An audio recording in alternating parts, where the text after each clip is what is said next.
Another day, another call. Ito yung naging problema. So dalawa ang hawak kong front bumper mount. Sa kaliwa is yung original yung plastic, at ito yung bakal na front bumper mount na binili ko. Ang problema naman dito is swak yung butas ng transmission gearbox tsaka dito sa metal na front bumper mount lang. Hindi swak yung butas niya doon sa frame ng crawler natin, no? So naisip ko, balik na lang ako doon sa original na plastic na front bumper mount. Ang problema lang naman kasi niya initially is hindi tumatama or hindi umaabot yung butas ng transmission gearbox doon sa plastic na original na front bumper mount. So ginawa ko, niliha ko lang ng konti yung side na yan para lang sumwak yung butas ng transmission gearbox tsaka ng original na front bumper mount. So ayan tol, okay na, no? Kinabit na natin sa frame.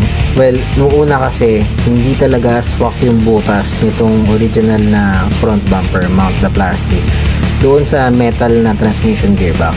So mismatch yung butas niya, kaya ako bumili ng metal na front bumper mount. Kaya naman din napabili ako ng bagong set ng kulay ng metal rod, kaya naging kulay itim na yan. So simpleng change of mind lang. So ayan, nakabit ko na, no?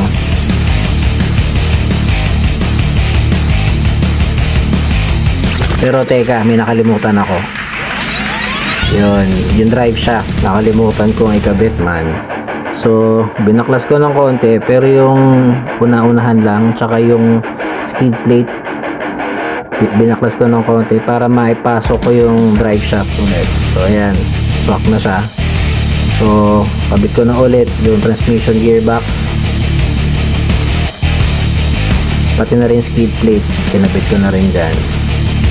So okay na, naipasok na natin yung drive shaft doon sa transmission gearbox, pero hindi pa natin na-screw. So ito, i-screw natin siya at i-adjust din natin siya. So unahin natin yung sa may katawan ng drive shaft, na-adjust to tol, no?